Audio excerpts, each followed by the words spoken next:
Hello, everyone, and Happy New Year 2022. That sounds futuristic, doesn't it? Welcome to the January episodes of For the Love of Books podcast featuring indie and small press authors with host Emma Polova.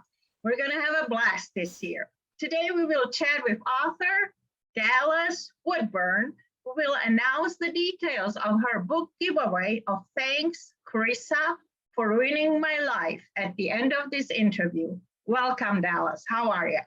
Hi, Emma. Thank you so much for having me here. I'm so excited to talk with you. Oh, I'm excited too. Okay, so in addition to being an author and a writing coach, you're also a book doula. What is that? Can you tell us all about it? What does a book doula do? Yes, I would love to. So have you heard of a doula before, Emma? No. A doula is a term. I found this out when I was pregnant with my daughter 3 years ago. A doula is someone who helps you give birth to a baby. So they're someone who is in the room with you, not your doctor, but just who supports you through your pregnancy and giving birth to this baby. Kind of like your coach, your birth coach. And so I love helping people write their books. And I hadn't thought of the metaphor of a book doula before I gave birth to my daughter. And I thought, that's really what I feel like I do, helping people write their books, where I'm there by their side, like supporting them, giving them resources, giving them a lot of encouragement, but, they're still the one that has to write the book and give birth to their book. But I'm just there giving them the extra nurturing support and reminding them that they can do it and they're not alone, and giving them tips and advice that can help through the process. I love it. And since this is the start of a new year, let's talk about your writing goals and also tips for success in 2021. First, your goals. Yes, I loved when I saw that that's your theme for this month of January. I think that's perfect. And I love goals, and I love talking about writing goals and, ways that we can all approach our goals with more joy. I think sometimes we put so much pressure on ourselves. So I have 2 books coming out this year, actually, Emma. So one of them we'll talk about more is my novel, Thanks, Carissa, for Ruining My Life, that comes out February 8th. And then I have a short story collection coming out in July. So I'm trying to be a little bit like my writing goals of generating new material for this year are a little bit less than in previous years, just because I'm trying to give myself a lot of grace and margin. And I think for anyone else listening who has a book that they're marketing, I think it is smart to kind of maybe give yourself a little bit more leeway for your generating new material. So I just try to write every day for even just 30 minutes. That's my goal for myself as far as generating new material, which I wish it could be a lot longer of a time, but for me, just that 30 minutes is enough to get in there, get some new words down on paper, and feel like I'm making progress without putting too much pressure on myself, where it feels like something unmanageable that I have to try to squeeze in with a lot of other things I'm doing. Yeah. And how about your tips for success in 2022? For, let's say, a newbie author who wants to become a published author in 2022, what would your tips for that, achieving that goal, what would that be? My biggest tips would be if you can find a way to make your writing routine as fun or nurturing as possible, where it's something that you will actually do consistently and, dare I say, maybe even look forward to doing. So for me, like I mentioned, I think setting the bar kind of low for yourself can be helpful. So for me, 30 minutes is at least I can do 30 minutes, and sometimes I do more. Maybe for you, it's around that, or you have a word count. I had a friend who, she was talking about her goal for each day. She has to write at least 100 words. Even if she's feeling terrible, she can write 100 words, and often she'll write more than that, but it's it gets her doing doing the writing consistently. So that would be a big tip that I would say is there a way that you can make it something that you do consistently that feels doable for you? And something that I do, Emma, I would love to hear if you do this. I think you talked about this in past episode with like writing snacks. Maybe it was in one of the NaNoWriMo episodes, like a way to kind of get yourself where you pair a snack that you love or a drink that you love with your writing time, and you reward yourself with whether it's like little M&Ms Yes, or something. Yes, during your writing time. Yes. So that can make it kind of fun if you have a favorite treat. Or for me, I love drinking tea, and I have a certain type of tea that is my favorite that I only drink when I'm writing. So it's like it's a special, it's like a tropical green tea. Okay. So I love it. And it's like, this is my special writing tea, where if I want to drink my tea, I have to do my writing. I do the chocolates reward system. I reward myself with chocolates. All righty. So now let's talk about Thanks, Carissa, for Ruining My Life. What inspired this book? It's a young adult novel.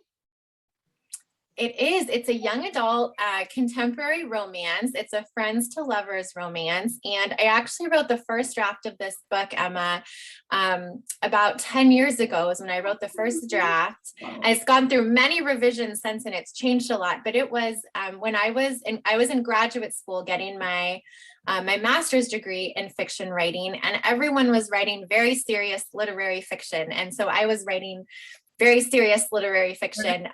But I loved and I still love young adult fiction. And so I began writing this novel like late at night. It was kind of just my project for myself. It was kind of like my secret fun project that I would just do, writing something that I loved without any pressure on it or anyone having to read it. And my characters I have two main characters. And it switches back and forth between their perspectives. And I think it was actually maybe motivated. Looking back now, I can kind of see maybe that was where I got the idea. I had just recently broken up with my college boyfriend. That was kind of my first serious relationship. So in the book it starts off with a breakup. Our main character, Carissa, breaks up with her boyfriend, Brad. And so I think maybe that was also an inspiration for it, was just kind of having gone through like my first serious breakup for the first time, and kind of having that sadness, or, thinking about that relationship. And so through the course of the book, you kind of get to see my character heal from that. And can you tell us a little bit more about Carissa and Rose? They were twin sisters, and one of them was evil. Which one was evil? Yes. So Carissa, it's kind of an interesting I guess triangle. So Carissa's her name's in the title. Thanks, Carissa, for ruining my life. She is the evil twin, though I still have a fond place in my heart for her. I feel like she's just sometimes goes about things the wrong way, but she is actually not a point of view character in the novel. She kind of wreaks havoc on my two main characters' lives. So one of the characters is her twin Rose, and the other is her ex-boyfriend Brad. And so I think of it like a triangle where we don't get her perspective, but her actions definitely have a big influence on my two main characters. And she's kind of like the linchpin that at the beginning of the book connects the two narratives together. Okay. So what were some of the challenges in writing this book? This was the first book I ever attempted to write that had two point of view characters. I really enjoy reading that structure where we get to jump back and forth between two characters and see the ways that they might experience or see a certain situation with two different perspectives. But it was challenging to write as far as plotting out the book and wanting to make sure that the perspectives were balanced. I think I'm more similar to the main character Rose, and I found myself when I was first drafting, I had many more chapters from her perspective than I had from Brad's perspective. So trying to get to know him as the main character better, and then trying to make sure the timeline lined up and that their chapters felt even and balanced, and just keeping that moving forward through the book. That was definitely a challenge because I think of myself not as much of a plotter. And so it really challenged me to plot things out and to, make sure that everything worked together. So what sets you apart from other authors in your genre? Ooh, what a question, Emma. I don't know if I've thought of that before. What sets me apart from other authors in my genre? Um, I don't know. I mean, I guess I would say I really love character. So whether I'm reading a book or writing, I feel like character is definitely where I start. And I have been really pleased to hear from early reviewers that who say that the characters do feel really real to them, and that they were able to relate to the characters, even if they're not a teenager themselves anymore, but that it like brought them back to their teenage days.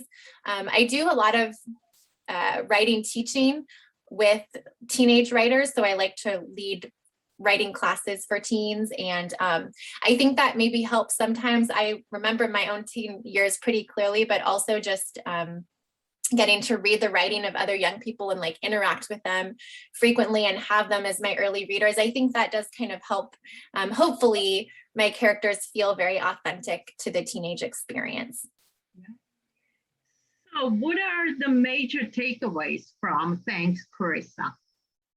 The major takeaways that I hope that everyone takes with them after reading the book is this idea of loving and accepting yourself for who you are, and that the people in your life who matter will love you and see you for who you are too, that you are enough exactly as you are, and that if there are people in your life who don't see that or who don't make you feel that way, that you should find some other people who do. And I just, that's something that really matters a lot to me. And when I think back to my teenage self, if there was something that I wish I could share to her, it would be that message that, you know, you are enough exactly as you are. You're beautiful exactly as you are.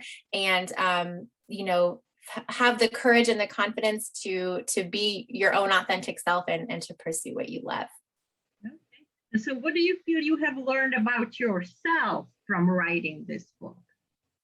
A lot about myself. That's a great question, Emma. And I really believe that every book that we write teaches us a lot about ourselves. I feel strongly that we are all different people at the end of a book writing journey than we were when we first started that initial draft. I feel like in the same way that our characters go through that journey, I think we do as well, this journey of transformation.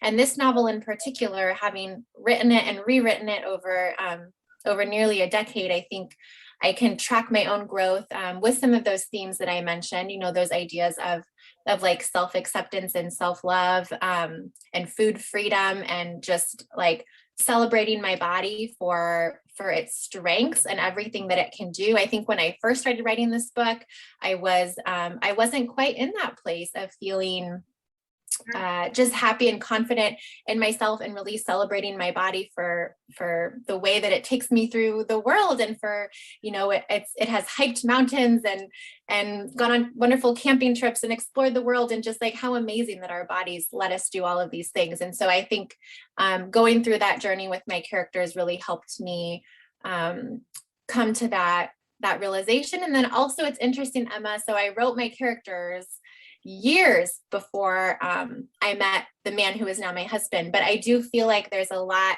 in the relationship there of just like acceptance and kind of being someone that you love, but also a dear friend, like having that friendship in there too, that I definitely see in my relationship with my husband. So it's kind of neat how sometimes they say that life imitates art. I almost feel like I wrote a relationship that I was looking for before I found it in my real life. That is nice. I love that. Very cool. What is the funniest or the most interesting thing that has ever happened to you during an in-person authors event? Oh my goodness. Wow, what a great question. Let's see. An in-person authors event, the funniest and most interesting thing. I don't know if I really have like a super funny story, but as far as interesting, I will say something that I take with me is when I was 16, I went to a writers conference in my local area, and Ray Bradbury was one of the speakers there. And he's one of my favorite authors. I love Fahrenheit 451. And it was really amazing to get to see him live, speak about his work. And one thing he said afterwards, we got to wait in line and have him sign our books. And I asked him, what is your biggest advice for an aspiring writer? And he did not hesitate. He looked at me with these just bright eyes and such a big smile. And he said, write with passion and write with love.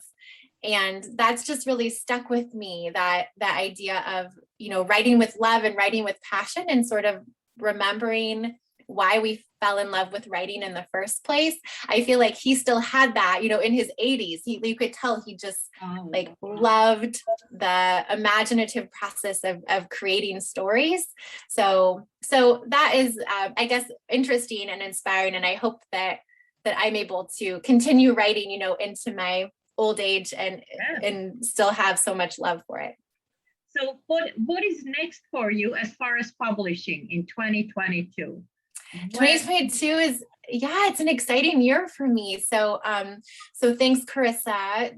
We are recording this, Emma, on January 12th. So it's a little bit less than a month until my Thanks, Carissa novel comes out. It comes out on February 8th.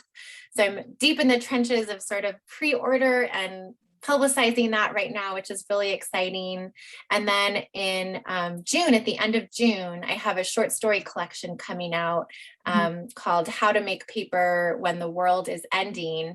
And the funny thing about that, Emma, is at the beginning, I mentioned how Thanks, Carissa, for Ruining My Life was my secret fun project during my master's program. This short story collection, it's more of a literary short fiction for adults. And those were a lot of short stories that I was working on in the program. And I think I used to feel like I had to choose one or the other. Like I could either write adult, fiction for adults that was more serious, or I could write young adult. And that is not true. That is a myth I had in my brain for some reason, that I could only write one thing. And so I wish that my past self could see 2022, that I actually have 2 books coming out in both of those genres that I love, and that I didn't have to feel like I had to choose. And that I think for all of us, we can give ourselves permission to write in a multitude of genres, whatever our heart feels called to explore, and that's okay. That's wonderful. So it definitely feels like a culmination of a lot of years of dreaming coming true this year. That's an amazing insight, which you just mentioned, because I went through the same thing, that I really only work in one genre. I couldn't switch between, and now I know I can. It's just a matter of changing your mindset. It's so freeing, isn't it? It just feels like it opens up when you have that realization. I do agree. All righty. Would you like to read for us, Dallas? Yes, I would love to. So I'm going to read from the beginning of the book. This is a section from my character Rose's perspective. Okay. In my normal life, I would be going shopping with Holly for school supplies right now. We both like to start a new school year with brand new supplies. There's something so hopeful about freshly sharpened pencils and crisp sheets of lined paper. Holly didn't come with my family to the airport. She said it would be too hard to watch me walk off through security and then have to drive all the way home with my family. There's no way I could drive myself. I'd be bawling too much, she said. And that would be so embarrassing, to be crying like a baby in front of your family. The real reason is that Holly didn't want to cry in front of Carissa. Holly and Carissa have never gotten along. Carissa thinks Holly is boring and whiny, and Holly thinks Carissa is a judgmental control freak. Holly was right that she would have cried too much to drive. She crumpled into tears when she came to my house to say goodbye the night before I left. When I saw how distraught Holly was that I was leaving, it was hard to stay mad at her for going along with the intervention. I'm really going to miss you, Rose, she choked out. I don't know what I'll do at school without you. I can't imagine being at school without her. On the few days she's been sick and I had to get through the day alone, I was even more self-conscious than usual. There was no one to pass notes to in the hall, no one to laugh with about random jokes, no one to commiserate with about our English teacher, Mrs. Ostertank. I ate lunch all by myself in my car. I told Holly that I ate lunch with Carissa so she wouldn't feel bad about me eating alone. But as lonely as it is to eat in your car, eating lunch with Carissa and her group would have been even worse.